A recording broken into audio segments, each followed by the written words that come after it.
சமத்துவம் நேயர்களுக்கு வணக்கம். நம்ம புதுசாக இன்னொரு சேனலை தொடங்கியிருக்கோம். இன்றைக்கு தான் முதல் வீடியோ அப்லோட் பண்ண போகிறோம். ஸோ மறக்காமல் நம்ம சேனலை சப்ஸ்கிரைப் பண்ணி கதிர் டிவிக்கு நீங்கள் கொடுத்த ஆதரவு மாதிரியே இந்த சேனலுக்கும் நீங்கள் கொடுக்கணும்னு கேட்டுக்கிறேன். வாங்க வீடியோக்குள்ளே போகலாம். ஸோ என்னன்னா, மோடி அவர்கள் எதற்காக இலங்கைக்கு போனார், அதுபோக பாஜகவோட மாநில தலைமை யார், ஆர்எஸ்எஸ் இதுக்குள்ளே பூந்து என்னென்ன வேலை செஞ்சுக்கிட்டு இருக்குது, ஸோ ஆர்எஸ்எஸுக்கும் பாஜகவுக்கும் உட்கட்சி மோதல் என்ன அப்படிங்கிற பற்றி இந்த வீடியோவில் ஃபுல்லாக பார்க்கலாம். வாங்க வீடியோக்குள்ளே போகலாம். ஸோ இந்த மோடி அவர்கள் இலங்கை போயிட்டு திரும்பி வந்தோன்னா அண்ணாமலை என்ன பண்ணார், முதலமைச்சர் ஏன் பிரதமரை வரவேற்கல அப்படின்னு ஒரு விஷயத்தை கிளப்பி விட்டார். ஸோ பிரதமர் பல பிரச்சனைக்காகவும் மீனவர் பிரச்சனையை பேசி தீர்க்கிறதுக்காகவும் இலங்கை போனார் அப்படின்னு ஒரு கதையை அடிச்சு விட்டார் அண்ணாமலை. ஆனால் பிரதமர் அவர்கள் போனது என்னன்னா, அங்கே பல வேலைகள் இருக்குது, அதற்காக தான் போயிருக்கிறாரு. இலங்கைக்கும் கடற்படைக்கும் தமிழக மீனவர்களுக்குமான பிரச்சனையை தீர்க்கிறதுக்கெல்லாம் போகலை அப்படிங்கிறதும் தெளிவாக தெரிஞ்சிருச்சு. ஸோ எப்படின்னா, அதாவது ராஜபக்சே காலத்திலேயே அதானியோட கம்பெனி இருந்துச்சு, அது மேலே நிறையா வழக்குகள் போட்டு விட்டாங்க, அங்கே ஏகப்பட்ட பிரச்சனையாச்சு. ஸோ அந்த அதானியோட கம்பெனிகளை காப்பாற்றுறதுக்காகவும் அந்த வழக்குகளை எப்படியாவது நீர்த்து போக செய்ய வைக்கிறதுக்காகவும் மோடி அவர்கள் அங்கே போயிருக்கிறாரு. ஸோ அதானியை காப்பாற்றுறதுக்காக தான் போனானே தவிர தமிழக மீனவர்கள் நலன் சார்ந்தெல்லாம் போகலை. இதெல்லாம் தெரிஞ்சு தான் இவங்க வாயிலே வடை சுடுறாங்கன்னு தெரிஞ்சு தான் முதலமைச்சர் அவர்கள் பிரதமர் நிகழ்ச்சியை புறக்கணிச்சிட்டாரு. அதனால தான் முதலமைச்சர் கலந்துக்கிற நிகழ்வுலேயும் முதலமைச்சர் வரலை. ஸோ இவங்க நாட்டோட பிரச்சனையை பேச போனாங்கன்னு பார்த்தா இவங்க இவரோட நண்பரோட பிரச்சனையை பேச போயிருக்கிறாங்க அப்படின்னு தெரிஞ்சனால தான் முதல்வர் பங்கேற்கல. இது அண்ணாமலை அவர்கள் சுட்ட முதல் வடை. ஸோ மோடி அவர்கள் அவங்க உள்ளே போனோன்னே ஆர்எஸ்எஸ் ஆனது வேறு என்னென்ன வேலை செய்யுதுன்னா, அங்கே 3 விதமான தமிழர்கள் இருக்காங்க. 4 விதமான வடக்கு வாழ் தமிழர்கள், கிழக்கு வாழ் தமிழர்கள், அப்புறம் மலையக தமிழர்கள், இன்னொன்று கொழும்பு தமிழர்கள். அதாவது வடக்கு கிழக்கு தமிழர்கள், பூர்வீக தமிழர்கள். மலையக தமிழர்கள் பார்த்திங்கன்னா அவங்க இங்கேருந்து தேயிலை தோட்டத்துக்கு வேலைக்கு கூட்டிகிட்டு போனவங்க இந்தியாவிலேருந்து. அப்புறம் கொழும்பு தமிழர்கள்னால் இங்கே திருச்சி புதுக்கோட்டை சைட்லேருந்து அங்கே வணிகம் பண்ணுறதுக்காக போனவங்க. ஸோ இவங்க மலையக தமிழர்களும் இந்த கொழும்பு தமிழர்களும் ஏறத்தாழ ஒரே மாதிரி ஒரே ஸ்டாண்டில் இருப்பாங்க. ஸ்ரீலங்காவோட சிங்கள பேரினவாத அரசுக்கு ஆதரவாக போயிடுவாங்க.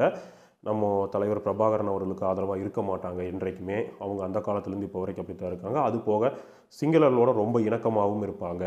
அப்புறம் இந்த கிழக்கு தமிழில் பார்த்திங்கன்னா, கிழக்கு தமிழர்கள் சிங்களம் அவங்களுக்கு தெரியும், பேசுவாங்க. ஆனால் வடக்கு தமிழர்கள் தமிழ்நாட்டு தமிழர்கள் எப்படி ஹிந்தியே கற்க மாட்டோம்னு இருக்காங்க, இது வரைக்கும் ஹிந்தி தெரியாது, அது மாதிரி அவங்களுக்கு சிங்களமே தெரியாது வடக்கு தமிழர்களுக்கு. ஸோ அந்த மாதிரி தான் இலங்கை செட்டப் இருக்குது. இதில் இன்னொரு வேலையை பாஜக என்ன வேலை செய்யுதுன்னா, ஆர்எஸ்எஸ் அங்கே தமிழர்களுக்கும் சிங்களருக்குமான பிரச்சனை தான் இருந்துச்சு. ஸோ இதை வேறு மாதிரி மாற்றி நம்ம ஸ்ரீலங்காவை அகண்ட பாரத சிஸ்டத்தில் ஆட்டை போட்டுருவோம் அப்படின்னு பிளானில் என்ன பண்ணுறாங்கன்னா, தமிழர்களே சிங்களர்களே ஒன்றிணைச்சு அங்கே முஸ்லீம் கிறிஸ்டினுக்கு எதிராக ஒரு வேலையை தொடங்குறதுக்காக ஆர்எஸ்எஸ் ஆனது பிளான் செய்து ஸோ அங்கே போய் பல ஷாக்காக்களை நடத்துகிற ட்ரை பண்ணுறாங்க. இவங்க அங்கே குத்துவிளக்கு பூஜையெல்லாம் கொழும்புன்னு நடத்தியிருக்கிறாங்க. ஸோ அதன் படங்களெல்லாம் நிறைய ரிலீஸ் ஆகிருக்குது. எனக்கு அந்த கொழும்பு தமிழர்களையும் மலையக தமிழர்களும் ஒரு வகையில் ஆட்டை போட்டாங்க. ஆனால் இவங்க வடக்கு கிழக்கு தமிழர்களை சுத்தமாக ஆட்டையை போட முடியாது. இவங்க சொல்லக்கூடிய இந்துக்களாய் ஒன்றிணைவோம் அப்படின்னு சொல்லக்கூடிய வேலையை செஞ்சுட்டு கலவரத்துக்கெல்லாம் அவங்க வரமாட்டாங்க. அவங்க ஒரு இன ரீதியாக போராடினாங்க, அவ்வளவுதான். ஆனால் இவங்க கொள்ளக்கூடிய சங்கி செட்டப்புக்கு அவங்க வரமாட்டாங்க. அவங்க முழுக்க முழுக்க சைவர்கள் அப்படிம்பாங்க. அவங்க வழிபாட்டு முறைகள்லாம் வேறு மாதிரி இருக்கும். ஸோ இந்த மாதிரி இருக்காது. ஸோ அந்த நடவடிக்கை கையில் எடுத்து அந்த வேலையும் பண்ண போயிருக்காரு படாஜி. ஸோ இந்த வேலையெல்லாம் ஆர்எஸ்எஸும் அங்கே உட்காந்து செஞ்சுக்கிட்டு இருக்குன்னு தான் இருக்குது. இதற்கு இடையில் இன்னொரு பிரச்சனை என்னென்னா, பாஜகவோட மாநில தலைவர் தமிழ்நாட்டுக்கு யார் வரப்போகிறாங்கன்னு ஒரு பெரிய பஞ்சாயத்து ஓடிட்டுருக்கு. தலைவர் யாருன்னு இனி அமித்ஷா அவர்களுக்கே இன்னும் வரைக்கும் தெரியாது. ஏன்னா ஆர்எஸ்எஸ் ஆனது தெளிவாக சொல்லிடுச்சு, 10 வருஷம் கட்சியில் பயணித்தவங்களுக்கு மட்டும்தான் அந்த தலைவர் பதவி அப்படின்னு. அப்போ நயினார் அவர்களுக்கும் அந்த அனுபவம் கிடையாது. அண்ணாமலை மறுபடியும் வர்றதுக்கு வாய்ப்பு இல்லை. ஆனால் ஆர்எஸ்எஸ் சார்ந்த செட்டப்பில் யார் இருக்காங்களோ அவங்கள போடுங்க அப்படின்ட்டுச்சு ஆர்எஸ்எஸ். அண்ணாமலைக்கும் ஆர்எஸ்எஸ்க்கு என்ன சம்மந்தம், அவர் ஆர்எஸ்எஸ் கிடையாது, எப்படியோ போட்டிங்க பரவாயில்ல, இனிமேல் ஆர்எஸ்எஸ் சார்ந்த நபர்களாகவே இருக்கட்டும்னு ஆர்எஸ்எஸ் ஒரு டாஸ்க் அவங்களுக்கு கொடுத்துருக்குது. அதனால் அண்ணாமலை அவர்கள் திருப்பி வரப்போகிறதில்லன்னு நல்லா தெரிஞ்சிருச்சு. நயினார் அவர்களுக்கும் வாய்ப்பு இல்லை. சும்மா டெல்லி போனார் நயினார் அப்படின்லாம் பிரேக்கிங் போட்டாங்க. ஆனால் அதெல்லாம் உண்மை இல்லை.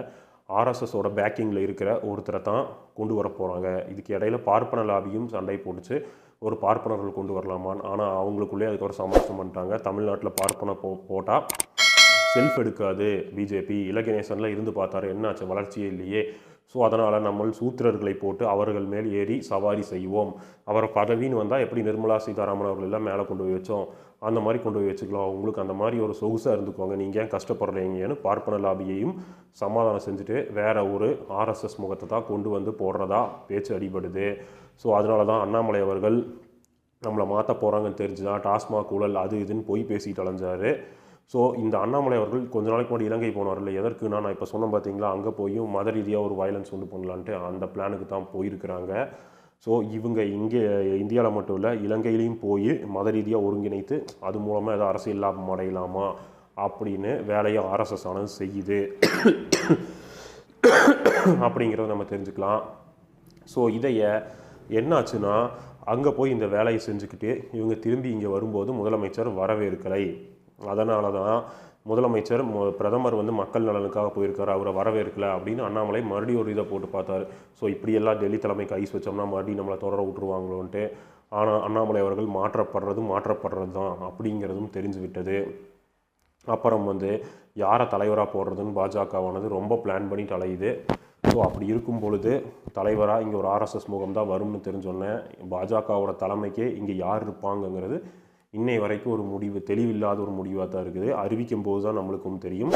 ஆனால் ஆர்எஸ்எஸ்லேருந்து வெளியில் வந்து இப்போது திராவிடர் கழக இயக்கத்தோட இடதுசாரி தோழர்களோட பயணிக்கிற தோழர் சத்யபிரபு சொன்னவர் என்னென்னா, ஒரு பெண்முகம் ஆர்எஸ்எஸ் சார்ந்த ஒரு பெண்முகம் புது முகமாக தான் இருக்கும் அப்படின்னு அவர் சொல்லியிருக்காரு. ஸோ அதை எப்படின்னு வெயிட் பண்ணி பொறுத்திருந்து பார்ப்போம்.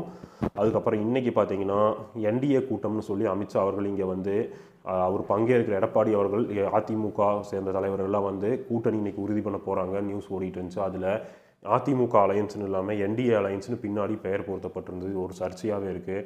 ஏன்னா எங்கே பாஜக போனாலும் என்டிஏ அலையன்ஸ்னு தான் சொல்கிறாங்க. ஆனால் தமிழ்நாட்டை பொறுத்த வரைக்கும் அதிமுக தான் பெரிய கட்சி, பாஜக அதுக்கப்புறம் தான் 3வது 4வது கட்சி இடத்துல தான் பாஜகவே வரும். ஏன்னா பாமகக்கு இருக்கிற வாக்கு வங்கி கூட பாஜகவுக்கு இல்லைங்கிறது அரசியல் தெரிந்த அனைத்து நபர்களுக்குமே நல்லா தெரிஞ்ச உண்மை. ஸோ அப்படி இருந்தும் பாஜக என்டிஏ அலையன்ஸ்னு போடுதுன்னு ஒரு சர்ச்சை ஓடிட்டு இருக்குது. ஸோ பாஜக தலைமையில் கூட்டணிங்கிறது தான் நம்ம முதலேருந்தே சொல்லிட்டு இருக்கோம். ஸோ அதிமுகவோட கூட்டணி வைக்கணுங்கிறத பாஜக தான் முடிவு பண்ணும். பாஜக முடிவு பண்ணுச்சுன்னா கூட்டணியில் இருப்பாங்க, இல்லாட்டி தனியாக பிரிஞ்சு நிற்பாங்க. பாஜக வந்து அதிமுகவோட கூட்டணி வைக்குங்கிறத அதிமுக தலைமை முடிவெடுக்க முடியாது. ஏன்னா அதிமுகவோட தலைமை சென்னையிலேருந்து டெல்லிக்கு மாறி பல வருஷம் ஆச்சு, 4-5 வருஷம் ஆச்சு அம்மையார் ஜெயலலிதா மறைவுக்கு பிறகு. ஸோ அதனால் முடிவு எல்லாமே எல்லாம் மேலே இருக்கும் பார்த்துக்குவோம் அப்படிங்கிற மாதிரி முடிவு எல்லாமே மேலே இருந்தால் இருக்குது. இதற்கு இடையில தான் பாஜக என்ன பண்ணுச்சுன்னா பாரிவேந்தர் அவர்களை சொல்லி ஒரு மேடையை போடுங்க, அங்கே சீமான அமித்ஷாவையில் பேச வைப்போம்னு சொல்லி இடையில ஒரு அரசியல் நாடகமும் செஞ்சுது. ஸோ இதுக்கு இடையில தான் பல கூத்துக்களும் நடந்து அரங்கேறி முடிஞ்சிருச்சு. பாஜகவோட மாநில தலைவர் யார் அந்த நபர் அப்படிங்கிறத பொறுத்திருந்து நம்ம பார்ப்போம். ஸோ இது போன்ற அரசியல் சார்ந்த நிகழ்வு தெரிஞ்சுக்கணும்னா மறக்காமல் சமயம் சேனலையும் சப்ஸ்கிரைப் செய்து உங்கள் ஆதரவை கொடுங்க. கதிர் டிவிக்கு நீங்கள் எப்படி உங்கள் ஆதரவு கொடுத்தீங்களோ அதே மாதிரி நம்ம இந்த சேனலுக்கும் ஆதரவு கொடுத்தீங்கன்னு நம்புகிறேன். அடுத்த காணொலியில் சந்திப்போம். நன்றி, வணக்கம்.